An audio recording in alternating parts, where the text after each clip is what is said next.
خلیفہ کے ہم ہیں خلیفہ ہمارا، وہ دل ہے ہمارا آقا ہمارا، ہمارا ہمارا خلیفہ ہمارا، وہ دل ہے ہمارا آقا ہمارا، وہ دل ہے ہمارا آقا ہمارا۔ Assalamu alaikum et bienvenue à l'émission cette semaine avec le Calife. Nous avons l'honneur de vous présenter les points forts de deux rencontres virtuelles qui ont eu lieu avec des Ahmadis arabes du Canada le week-end dernier. Nous débutons par la rencontre de samedi au cours de laquelle Sa Sainteté le Calife, qu'Allah soit son soutien, a rencontré des hommes arabes Ahmadis habitant au Canada.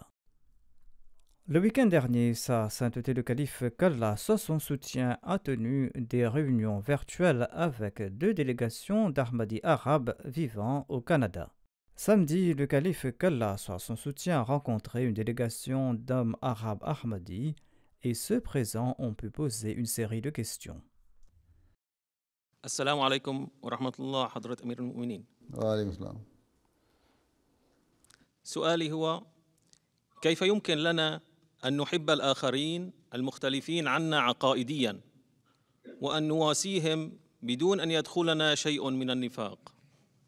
جو ہم سے عقائدی اختلاف رکھتے ہیں ان کے ساتھ ہم کس طرح منافقت کا اظہار منافقت کیے بغیر ان سے کس طرح ہم پیار اور ہمدردی کر سکتے ہیں؟ آپ کے تعلقات ہیں بہت سارے، کیا آپ کے سارے رشتہ دار احمدی ہیں؟ نہیں، جب اچھا جب رشتہ دار احمدی نہیں ہیں ان سے آپ نے تعلق رکھا ہوا ہے؟ سوال ہے کہ مجبور ہیں، اس لیے اللہ تعالیٰ نے رحمی رشتوں کے ساتھ تعلق رکھنے کے لیے کہا ہے۔ کہیں یہ نہیں فرمایا کہ جو رحمی رشتے تمہارے مذہب کے ہیں، ہم مذہب ہیں، ان سے تعلق رکھو، اور جو رحمی رشتے ہم مذہب نہیں ہیں ان سے نہ رکھو۔ ماں باپ کے بارے میں بھی کہا کہ اگر تمہارے سے وہ اختلاف کرتے ہیں تو ان کا اختلاف اپنی جگہ، اس سے کہو جہاں تک اللہ تعالیٰ کے دین کا معاملہ ہے میں تمہاری بات نہیں مانتا، لیکن باقی معاملات میں ان کو اف نہ کہو، ان کی خدمت کرو، ٹھیک ہے؟ تو اللہ تعالیٰ نے تو سبق دے دیا کہ منافقت کے بغیر اپنے تعلقات کو نبھاؤ۔ دل میں کیوں منافقت پیدا ہو انسان کے؟ ہم ایک طرف کہتے ہیں کہ ہم نے ہر ایک سے محبت کرنی ہے اور ہمدردی ہمارے دل میں ہونی چاہیے، انسانیت کے لیے ہمدردی ہونی چاہیے۔ حضرت صلی اللہ علیہ وسلم رحمت للعالمین کہلائے گئے، رحمت للمسلمین تو نہیں تھے، یا احمدیوں کے لیے تو نہیں تھے۔ جب عالمین ہے اور اللہ تعالیٰ رحمان اور رحیم ہے تو اس کا مطلب ہے کہ یہ جو اللہ تعالیٰ کی صفت ہے اور حضرت صلی اللہ علیہ وسلم کا جو مقام ہے اور جو صفت اللہ تعالیٰ نے آپ کو عطا فرمائی ہے، اس کا اظہار ہر مومن سے ہونا چاہیے۔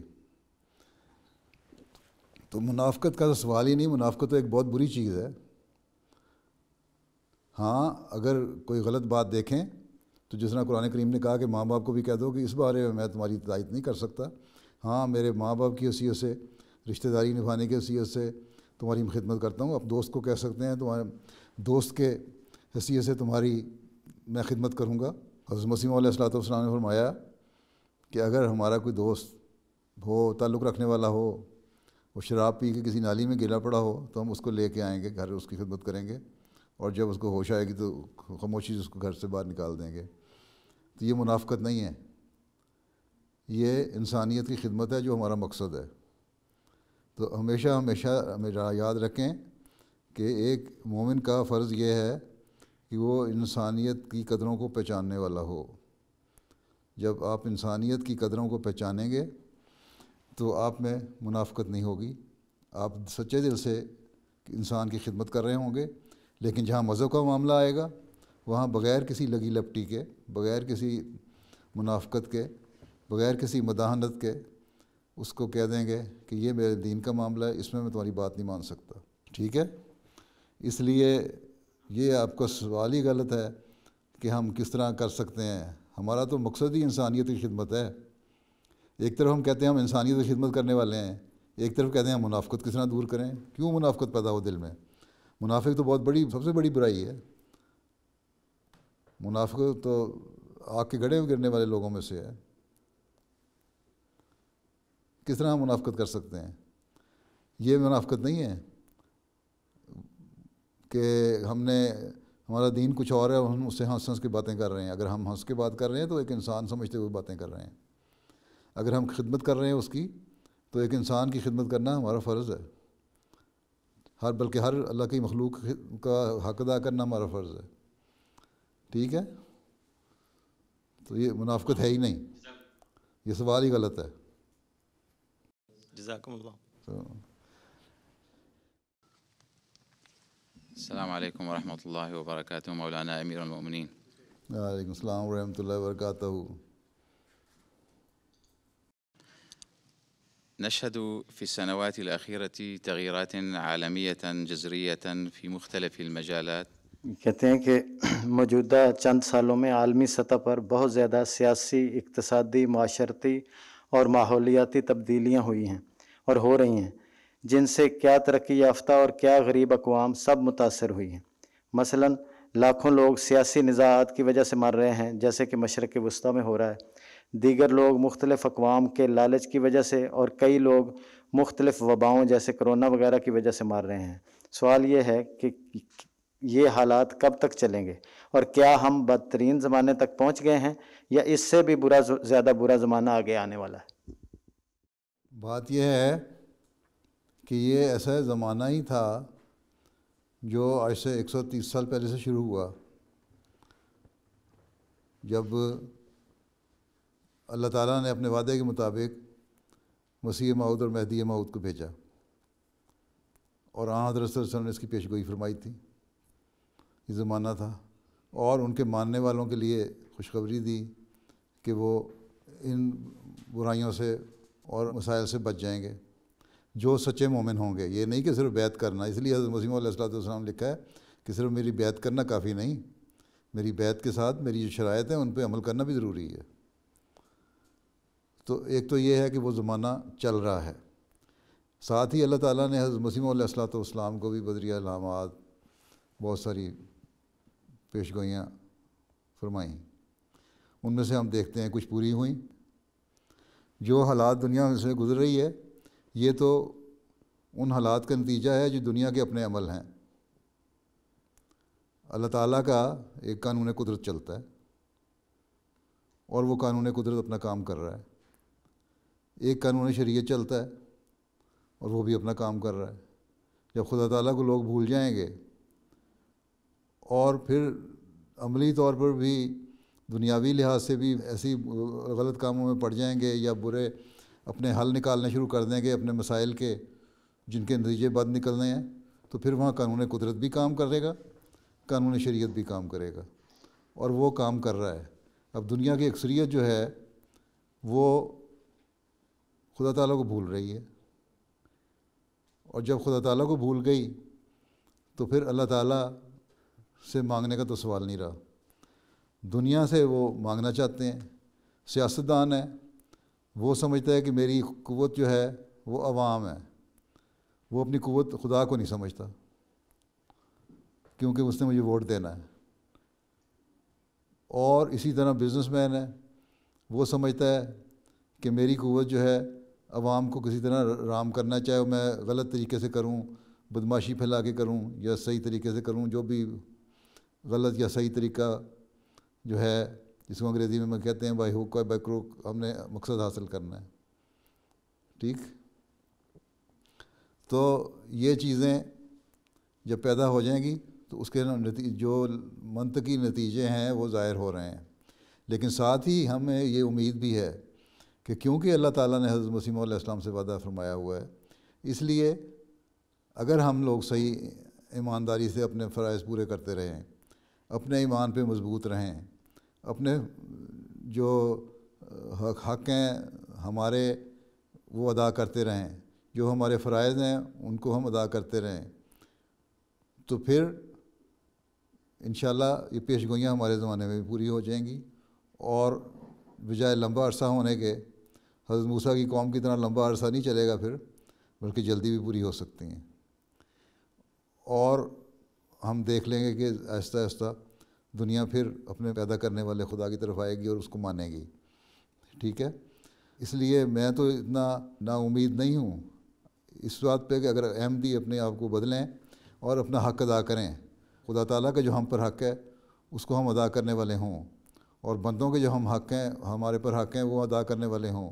اسی پہ میں بار بار زور دیتا ہوں. تو یہ دو حقوق اگر ہم ادا کرنے والے بنیں گے، اور انہی حقوق کو قائم کرنے کے لیے حضرت مسیح علیہ السلام نے فرمایا کہ میں آیا ہوں جو اسلام کی تعلیم کے مطابق ہے، تو ہم جلدی اپنی اس کرائسس سے نکلتا ہوا ہم اپنے آپ کو دیکھیں گے. نہیں تو لمبا ایک عرصہ گزرے گا، لیکن ایک وقت آئے گا جو ہم اس کرائسس سے گزر جائیں گے اور احمدیت کی انشاءاللہ تعالیٰ کہ انتہا ہوگی، اور اس کے بعد پھر زمانہ آئے گا جو قرب قیامت کا زمانہ ہوگا. اب وہ ہم اسی دور میں سے گزر رہے ہیں بقول حضرت مسیح علیہ السلام کے کہ آخری 1000 سال ہے، اس میں سے ہم گزر رہے ہیں. لیکن اس سے پہلے ایک زمانہ ترقی کا آنا ہے اسلام کی، اور وہ انشاءاللہ آئے گا. لیکن ہم نے اپنی زندگیوں میں دیکھنا ہے یا ہماری نسلوں نے دیکھنا ہے، یہ اللہ بہتر جانتا ہے. ہم اس کے بارے میں کچھ نہیں کہہ سکتے. ٹھیک ہے.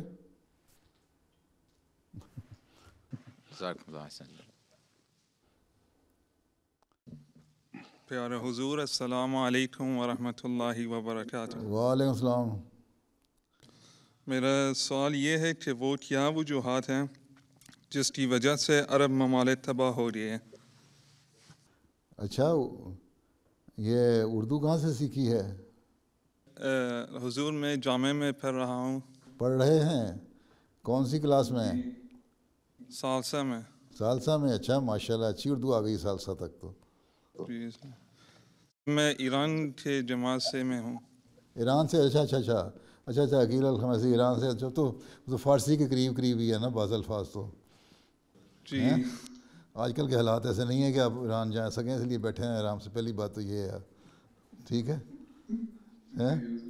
پہلی بات تو میں نے یہ کہنی ہے کہ صبر تھوڑا سا کر لیں، اللہ تعالیٰ بہتر نتائج پیدا کرے گا. ٹھیک، اماں ابا یاد آتے ہوں گے، کوئی بات نہیں. ٹھیک ہے، نمبر 1. نمبر 2 یہ کہ عرب ممالک کی تباہی کی اصل وجہ کیا تھی کہ ابھی تک وہی وجہ ہے. جب خدا واحد و یگانہ کو چھوڑ کے جب بڑی طاقتوں کو خدا انسان بنا لیتا ہے، سعودی عرب کے بادشاہ سے لے کے ایک چھوٹی سے چھوٹی اسٹیٹ کے بادشاہ یا سربراہ تک کا یہ حال ہے، تو پھر خدا تعالیٰ کا ہاتھ تو اٹھ جاتا ہے نا اس پہ سے. ٹھیک ہے، پھر یہ ہے کہ جو اللہ تعالیٰ نے احکام دیے ان پہ تو عمل نہیں کرنا، اور جو دولت اور پیسہ جو اللہ تعالیٰ نے دے دیا اس سے ناجائز فائدہ اٹھانا. قرآن کریم سے بھی سبق حاصل نہیں کیا انہوں نے. اللہ تعالیٰ نے قرآن کریم میں فرما دیا تھا کہ پیسوں کی وجہ سے یہ قومیں تباہ ہو جاتی ہیں، یا دولت ان کو تباہ کر دیتی ہے. ہم دیتے ہیں تو بڑے خوش ہوتے ہیں، دیکھو ہمارے پاس اتنی دولت آ گئی، اور وہی دولت ان کی تباہی کا ذریعہ بن جاتی ہے. تو اللہ تعالیٰ نے ان کو بھی دیا، ان سے کیا فائدہ اٹھایا انہوں نے، کیا دین کی خدمت کی. ایک جماعت احمدیہ ایک چھوٹی سی جماعت ہے جو دنیا میں قرآن کریم کو رائج کرنے اور پھیلانے کے لیے کام کر رہی ہے، چندے اکٹھے کر کے. چھوٹے چھوٹے ممالک بھی ہیں، وہ بھی جو ہیں وہ ان کا 6 مہینے کا جو یا مہینے کا سرکاری خرچہ جو ہے وہ جماعت احمدیہ کے سارے سال کے بجٹ سے بھی زیادہ ہوتا ہے. ٹھیک ہے، لیکن کیا قرآن کی خدمت کر رہے ہیں. صرف ایک سفر سمجھتے ہیں کہ جماعت احمدیہ کی مخالفت کر دو، مسیح موعود کی مخالفت کرو اور اس کے خلاف کفر کے فتوے لگا دو. ٹھیک ہے، تو پھر جب ایسی حالت ہو کہ دین سے دور ہٹ جانا، دنیا داروں کو اپنا خدا سمجھ لینا، اصل خدا کے نام پہ غلط کام کرنا، غلط قسم کی بدعات پھیلانا اور اس تعلیم کا غلط تشریح کرنا، اور نہ اللہ کے حق ادا کرنا نہ بندوں کے حق ادا کرنا، تو پھر اس کے بعد پھر یہی نتیجہ منطقی نتیجہ نکلتا ہے جو نکل رہا ہے. ٹھیک ہے، جب ہم خدا کو حقیقی خدا ماننے لگ جائیں گے اور اس حکموں میں چلنے لگ جائیں گے تو یہی ہم ملک ترقی کرنے لگ جائیں گے. یہ کوئی چھوٹی طاقت تو نہیں دنیا میں 54 ممالک ہیں مسلمان. ٹھیک ہے، بہت کچھ کر سکتے ہیں، لیکن فرقہ بازی میں پڑھ کے یا دنیا داری میں پڑھ کے ہم نے ایک دوسرے میں پھاڑ پیدا کر دی ہے۔ اور حضرت صلی اللہ علیہ وسلم کی حدیث میں یہی تھا کہ جب یہ نفاق پیدا ہو جائے گا تم لوگوں میں، پھر تمہاری ترقی رک جائے گی، وہ تباہی ہوگی، اور جوڑنے کا والا آئے گا جب، اس وقت اس کے ساتھ جڑ جانا تو بچ جاؤ گے، نہیں جڑو گے تو نہیں بچو گے۔ ٹھیک مولوی صاحب، چلو پھر اللہ حافظ۔ السلام على خليفتنا المفدى. وعلیکم السلام۔ أما بالنسبة لسؤالي، لماذا لا يكون هناك تركيز من الجماعة في التبليغ على وفاة سيدنا عيسى، ولماذا لا يكون التدليل على مكان قبره بالذات؟ کہتے ہیں سوال یہ کہ ہم تبلیغ میں حضرت عیسیٰ علیہ السلام کی وفات اور ان کی قبر کی موجودگی والی دلیل پر زیادہ زور کیوں نہیں دیتے، اور کیوں اس بات کو ہر مجلس کا حصہ نہیں بناتے تاکہ کسر صلیب کے بارے میں حضرت مسیح موعود علیہ السلام کی آمد کی غرض پوری ہو سکے؟ بات یہ ہے کہ جب عیسائیت زوروں پہ تھی اس وقت کسر صلیب کی باتیں، حضرت مسیح علیہ السلام کی آمد کی غرض تو یہی ہے کسر صلیب، لیکن ایک اور بڑی آمد کی وجہ بھی ہے، اور وہ ہے خدا تعالیٰ کی وحدانیت کا قیام، خدا تعالیٰ کے وجود کا ادراک پیدا کروانا، اس کو ثابت کرنا۔ آج کل خود عیسائی جو ہیں وہ اس بات کو بھول گئے کہ عیسیٰ علیہ السلام زندہ تھے کہ مر گئے۔ 65-66% عیسائی تو ایتھسٹ ہو چکے ہیں، خدا تعالیٰ کو بھول گئے ہیں، ان کو کسر صلیب سے کیا۔ اور جو ہیں وہ بھی چرچ میں جانے والے نہیں رہے، کرسمس منانے چلے گئے کبھی، یا کبھی کوئی 2-4 مہینے بعد چرچ میں چلے گئے، وہ بھی صرف شور لگانے کے لیے۔ ٹھیک ہے، باقی جہاں تک سوال ہے، سوال اٹھانے کا کہ کسر صلیب کو ہم کیوں نہیں اجاگر کرتے، یہ بھی غلط ہے، ہم کرتے ہیں۔ ہمارا مسیح ہندوستان میں جو ہم کتاب شائع کر رہے ہیں، مختلف زبانوں میں شائع کی ہے نا حضرت مسیح علیہ السلام کی کتاب، اس لیے کر رہے ہیں اس کے ترجمے مختلف زبانوں میں تاکہ دنیا کو پتہ لگے۔ اب مجھے یاد ہے ایک مذہبی ایڈوائزر تھا، وہ مجھے ملنے آیا وہیں امریکہ میں، تو اس کو میں نے بات ہی اس طرح شروع کی تھی کہ اس کے ساتھ پادری بھی تھا ایک، کہ تم لوگ بات کرتے ہو عیسیٰ علیہ السلام کی آمد کی، ہم یہ مانتے ہیں کہ عیسیٰ علیہ السلام تو ہو گئے فوت، اور جو عیسیٰ آنا تھا اس کو ماننے والے ہم ہیں۔ ٹھیک ہے، اور اس کی اس بات پہ لمبی بات ہوئی، کافی گفتگو ہوئی، اور وہ سنتا رہا میرا خیال تھا کہ اس کے بعد وہ شاید وہ جماعت کے حق میں بعض باتیں کرنے کے بجائے ہمیں نقصان نہ پہنچائے، کیونکہ اتنی کھل کے باتیں میں نے کر دیں، لیکن وہ شریف آدمی نکلا، اور اس کا جو ساتھ پادری آیا ہوا تھا وہ بھی، کہ انہوں نے اس کے باوجود ہمارے حمایت کی اور ہمارے حق میں باتیں کی کہ ہاں جہاں تک احمدیوں پہ مظالم کا تعلق ہے، ان پہ ظلم ہوتے ہیں۔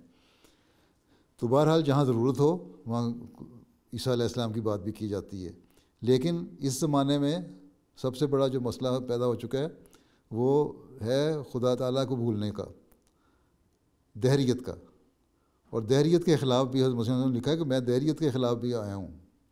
اس بات کو بھی یاد رکھنا چاہیے ہمیشہ۔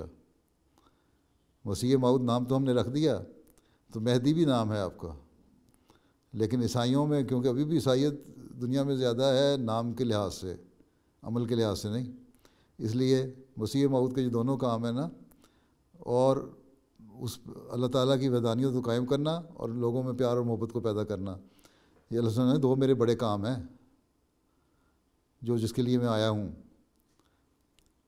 حضرت مسیح نے فرمایا، بے شمار جگہ فرمایا ہوا ہے، کسر صلیب کی بات صرف نہیں کی، حضرت نے فرمایا کہ میرے 2 بڑے کام ہیں، خدا تعالیٰ کی وحدانیت کو قائم کرتے ہوئے اس کے حق ادا کرنے والا لوگوں کو بنانا، اور اس سے قریبی تعلق پیدا کرنا، خدا کے حضور لوگوں کو لے کے آنا، نمبر 2 بندوں سے حقوق ادا کروانا۔ یہ 2 مین کام ہیں۔ ٹھیک ہے، اگر آپ سارا لٹریچر پڑھیں حضرت مسیح علیہ السلام کا تو اکثریت ان 2 باتوں کے گرد گھومتی ہے۔ ٹھیک ہے، وہاں جہاں ضرورت ہے کسر صلیب کی وہاں کسر صلیب بھی کرتے ہیں، وہ تو ایک کام ہے کرنا ہے۔ ٹھیک ہے، ٹھیک ہے نا، تو ہم دونوں کام کر رہے ہیں۔ آپ کے کتنے دوست ہیں کینیڈا میں، آپ عیسائی، آپ مجھے جائزہ لے کے بتائیں کہ جو مانتے ہیں کہ حضرت عیسیٰ علیہ السلام زندہ آسمان پہ بیٹھے ہیں اور واپس آئیں گے، اکثریت یہ کہے گی ہم بیٹھے ہوں گے، کبھی بیٹھے تو چلے گئے، ہمیں تو کوئی تعلق نہیں. ہمیں تو یہ پتہ ہے کہ ہم نے صبح جانا ہے، کمائی کرنی ہے، شام کو واپس آنا ہے، تو ہمیں اتنی کمائی ہونی چاہیے کہ ہمیں شراب کی بوتل مل جائے. ٹھیک ہے ٹھیک ہے نا؟ كان الله معكم ووفقكم. ٹھیک ہے، جزاكم الله. اللہ حافظ. امیر صاحب 1 گھنٹہ میں نے دے دیا آپ کو، اب میرا دوسرا پروگرام شروع ہونے والا ہے، اس لیے اجازت ہو. اللہ حافظ ناصر. السلام علیکم ورحمۃ جی اللہ. حضور کا شکریہ، جزاکم اللہ تعالیٰ. السلام علیکم ورحمۃ اللہ. السلام علیکم ورحمۃ اللہ. Le jour suivant, une délégation de l'Ajna arabe a également pu rencontrer sa sainteté le calife et lui poser une série de questions. السلام عليكم ورحمة الله تعالى وبركاته يا سيدي الحبيب. اسمي نداء الشندغلي، وسؤالي هو: هل يقوم حضرة مولانا أمير المؤمنين بالمساعدة بالأعمال المنزلية ولا سيما الطهو؟ وما هو أفضل ما يطهوه حضرة مولانا أمير المؤمنين نصره الله؟ کہ کیا حضور انور گھر کے کام کاج میں مدد کرتے ہیں، اسپیشلی کھانا پکانے وغیرہ میں، اور حضور کیا اچھا پکا لیتے ہیں؟ کیا اچھا پکا لیتا ہوں؟ یہ تو جو کھانے والا وہی بتا سکتا ہے کہ میں اچھا پکاتا بھی ہوں کہ نہیں ہیں.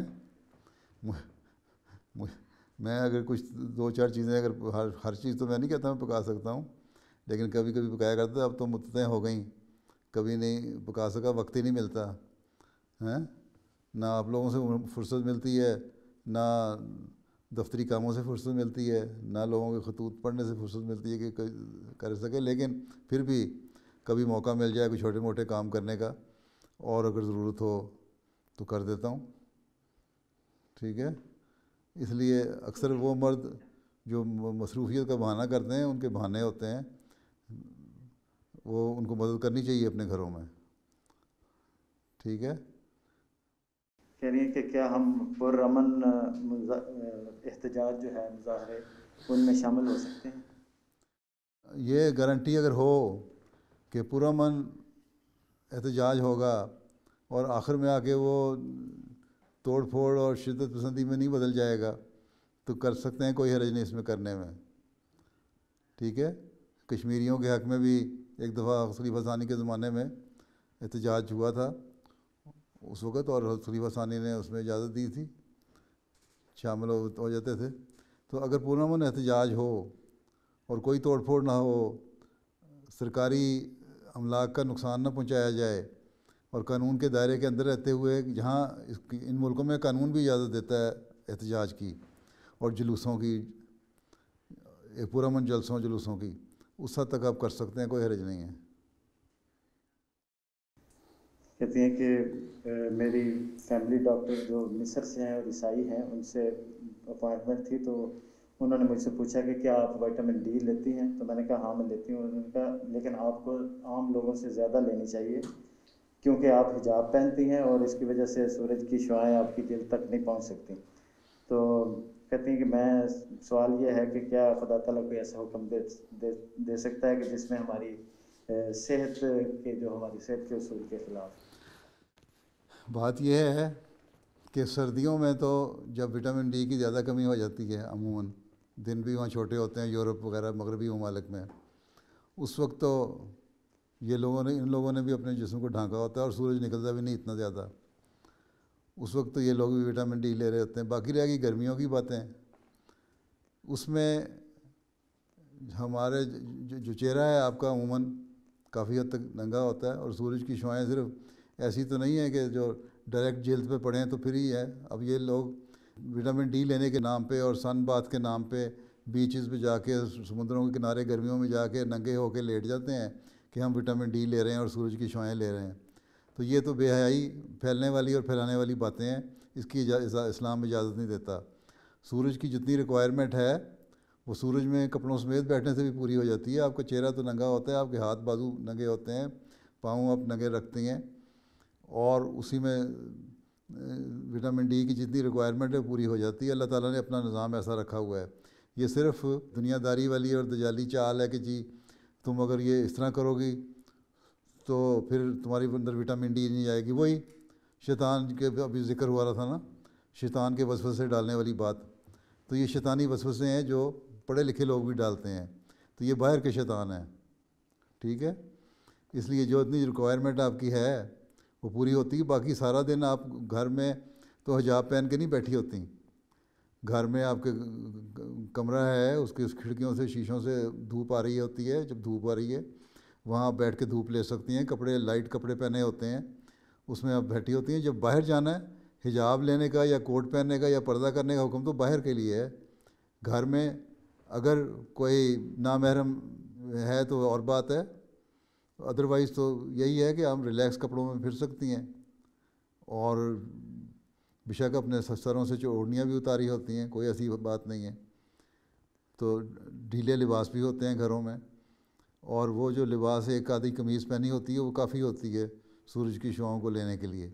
یہ بالکل غلط طریقہ ہے. یہ کہہ دیا کہ جی سورج کی شعائیں نہیں جاتی، وٹامن ڈی لیں. ان لوگوں میں وٹامن ڈی کی زیادہ کمی ہوتی ہے، بلکہ یہ بھی لیتے ہیں بہت زیادہ، ٹھیک ہے. اور جو گرم ممالک ہیں وہاں ویسے ہی ملتی رہتی ہے، وہاں کوئی ایسا مسئلہ ہی کوئی نہیں ہے، ٹھیک. Une autre dame a demandé comment inculquer l'amour d'Allah, le Tout-Puissant, et de la Salah en ses jeunes enfants. ان کے سامنے نماز پڑھیں، ان کے سامنے اپنی نماز جو ہے نمازیں ان کے سامنے پڑھیں، اور نمازوں کی جو اپنی حالت ہے اس کو اتنا سنوار کے پڑھیں کہ ان بچوں میں شوق پیدا ہو کہ ہم نے بھی نماز پڑھنی ہے. میں نے دیکھا ہے کئی ماں باپ ہیں جو خود نماز پڑھتے ہیں بچوں کے سامنے. بچے جب دیکھتے ہیں تو خود بھی، لڑکیاں ہیں تو سر پہ اسکارف رکھ کے یا دوپٹہ رکھ کے نماز پڑھنے لگ جاتی ہیں اپنی ماں کے ساتھ. یا لڑکا ہے تو وہ سر پہ ٹوپی رکھ کے نماز پڑھنے لگ جاتا ہے، یا ویسے کھڑا ہو جاتا ہے نماز پڑھنے کے لیے. تو بچپن سے جب یہ شوق پیدا ہوگا، ان کو یہ احساس پیدا ہوگا کہ ہاں یہ ایک فرض ہے جو میری ماں اور میرے باپ ادا کر رہے ہیں، اور ان میں اس میں مزہ آ رہا ہے. آپ کی چہروں کو دیکھ کے ان کو بھی پتہ لگ رہا ہوگا کہ ان میں ایک شوق اور ذوق ہے نماز پڑھنے کے لیے، اور ایسی حالت طاری ہے جس کو کبھی انہوں نے چھوڑا نہیں. تو بچوں میں بچپن سے شوق پیدا ہوتا جائے گا. یہ تو انسان کا اپنا نمونہ ہے، عملی نمونہ دکھائیں گے بچوں کے سامنے تو ان میں شوق پیدا ہو جائے گا. اور پھر اس شوق کو بڑے ہوتے تک رکھیں، 7 سال کی عمر تک ان میں شوق پیدا ہو جائے. اس لیے آپ نے فرمایا کہ 7 سے 10 سال کی عمر تک بچوں کو پھر نمازیں پڑھانے کی طرف توجہ دلاتے رہو. اس سے پہلے تو نہیں نمازیں پڑھانے کے لیے کہا، لیکن اپنے نمونے دکھانے کے لیے کہا ہے. اس کے بعد 3 سال نماز پڑھنے کے لیے کہو، یہ 1 2 3 4 نمازیں پڑھ لیں. اس کے بعد 10 سال کے بعد فرمایا کہ فرض ہو گیا. اب ان سے کہو تمہارے بھی فرض ہے، اب تم بڑے ہو گئے ہو، اب تم نے نماز پڑھنی ہے. تو یہ نمونے ہیں ماں اور باپ کے. کس حد تک آپ کو خود اللہ تعالیٰ کی عبادت کی طرف رغبت ہے، اور کس طرح آپ اس کا حق ادا کرتی ہیں. جب خود ادا کر رہی ہوں گی اور بچے کا باپ بھی کر رہا ہوگا تو وہ خود ہی عادت پڑ جائے گی. ٹھیک ہے، سمجھ آ گئی نا میری بات کی؟ یا کچھ رہ گیا سوال تو پوچھ لیں دوبارہ. وہ کہہ رہی ہیں کہ میرا بیٹا جو ہے اس کی عمر 11 سال ہے، وہ ہمارے ساتھ پڑھتا ہے، اور بیٹی ہے اس کی عمر 3 سال. تو وہ حجاب وغیرہ بھی پہنتی ہے، لیکن کبھی وہ وضو وغیرہ کا اہتمام نہیں کرتی، ویسے کھڑی ہو جاتی ہے. تو میں بیٹے کو اس کے لیے ہاں کہتی، میں بیٹے کو کہتی ہوں کہ کوئی بات نہیں اسے پڑھنے دو، لیکن وہ کہتا ہے کہ آپ اس کو اجازت دیتی ہیں، مجھے نہیں اجازت دیتی کہ میں. اس کو کہتے ہیں کہ تمہاری جو بیٹی ہے وہ تو ابھی اس پہ فرض ہی نہیں ہوئی نمازیں. وہ اگر آ کے شوق سے شامل ہو رہی ہے تو اس کو شوق سے شامل ہونے دو. اس پہ ہم نے ابھی اس عمر کی سختی نہیں کرنی. اسلام دین یسر ہے، تنگی نہیں دیتا. تو لیکن تم کیونکہ 11 سال کے ہو گئے ہو، تمہارے پہ جو بھی قوانین ہیں، جو بھی پروٹوکول ہے نماز ادا کرنے کے لیے، اس کے لوازمات ہیں، اس سے پہلے کیا کرنا ہے، وضو کرنا ہے، اور پھر نماز کے لیے کس طرح کھڑا ہونا ہے، تم پہ کیونکہ فرض ہو چکا ہے. اس لیے تمہیں ہم کہتے ہیں کہ تم یہ کرو. بیٹی پہ فرض نہیں ہوا. جب وہ 11 سال کی ہوگی یا 7 سال کی ہوگی، 10 سال کی ہوگی، تو ہم اس کو بھی کہیں گے. 7 سال کی عمر اس کو عادت ڈالنا شروع کریں گے، اور 10 سال کی جب انشاءاللہ ہوگی تو اس کو بھی ہم کہیں گے تمہاری طرح ہی فکر نہ کرو. تو یہ نہیں کہ اس سے کوئی امتیازی سلوک ہو رہا ہے. وہ بچپن میں تمہیں بھی نہیں ہم کہتے تھے اور اس کو بھی نہیں کہتے. جب یہ تمہاری عمر کی آئے گی تو اس کو بھی ہم کہیں گے. اس طرح بتا دیں، پیار سے بتا دیں بچے کو. ٹھیک ہے. السلام علیکم ورحمۃ اللہ وبرکاتہ. Dearest حضور. وعلیکم السلام. سؤالي هو: ما هي أهم الصفات التي يجب على زوجة المربي أن تتحلى بها؟ جزاكم الله. کہتے ہیں کہ مربی کی بیوی کو کون کون سی خوبیاں اس میں ہونی چاہیے؟ مربی کی بیوی میں پہلی بات تو یہ مربی کی بیوی کو سمجھنا چاہیے کہ وہ بھی مربی ہے، اور اس سے پہلے مربی کو خود سمجھنا چاہیے کہ وہ مربی ہے، اور مربی کا مطلب وہ ہوتا ہے کہ تربیت کرنے والا، ٹھیک ہے؟ اور تربیت وہی اچھا اس طرح کر سکتا ہے جس کی خود تربیت اچھی ہوئی ہو، جو اپنے نمونے نیک قائم کرنے والا ہو۔ جب مربی نیک نمونے قائم کرے گا تو اس کی بیوی بھی اس کے نمونے پہ چلے گی اور نیک نمونہ قائم کرنے کی کوشش کرے گی، اور جب نیک نمونہ قائم کرنے کی کوشش کرے گی تو پھر اس کا کام یہ ہوگا کہ عورتوں میں اپنے اس نیک نمونے کی وجہ سے ان کی تربیت کے لیے اہم کردار ادا کرے۔ مربی کی بیوی کو 5 وقت کی نمازوں کا پابندی، سنوار کے نمازیں پڑھنا بہت ضروری ہے۔ مربی کی بیوی کے لیے قرآن کریم کی تلاوت کرنا اور اس کے معنی جاننا اور اس کی تفسیر جاننا ضروری ہے۔ مربی کی بیوی کو جماعت کا لٹریچر، اسلام کا لٹریچر اور تفسیریں پڑھنا بھی چاہیے کچھ وقت نکال کے، تاکہ اس کو جہاں موقع ملے تبلیغ کر سکے۔ مربی کی بیوی کے اخلاق اچھے ہونے چاہیے، لوگوں سے ملے تو وہ کہیں گے ہاں بڑی با اخلاق عورت ہے۔ مربی کی بیوی کو جو نمونہ ہے وہ ایسا ہو کہ دوسرے دیکھ کر اس کے عمل کرنے کی کوشش کریں، اور یہ ساری باتیں جو ہیں، یہ خصوصیات جو ہیں مربی کی بیوی میں ہونی چاہیے، اور عاجزی اور انکساری ہونی چاہیے مربی کی بیوی میں۔ یہ نہیں کہ مربی کی بیوی ہوں تو میں کوئی چیز ہوں، بلکہ عاجزی سے ہر کام کرنے والی ہو، تو پھر وہ بہترین بیوی ہے، ٹھیک ہے؟ جزاک اللہ حضور۔ ٹھیک ہے، اور وقت ختم ہو گیا ہے، گھنٹہ پورا ہو گیا ہے، اور جزاک اللہ۔ السلام علیکم ورحمۃ اللہ وبرکاتہ۔ باقی باتیں بعد میں۔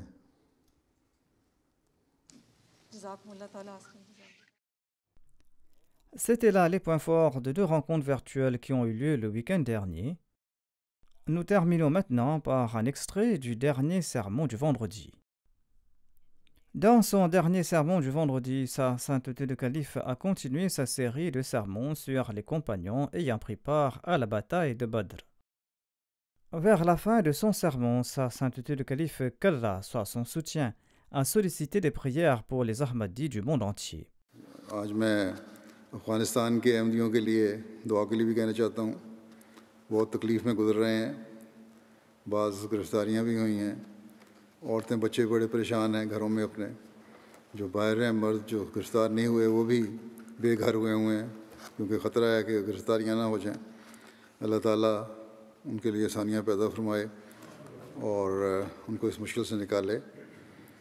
پھر پاکستان کے احمدیوں کے لیے بھی دعا کریں، وہاں بھی عمومی طور پر حالات خراب ہی ہوتے ہیں، کہیں نہ کہیں کوئی نہ کوئی واقعہ ہو جاتا ہے جو لوگ احمدیوں کو تکلیفیں دے رہے ہیں۔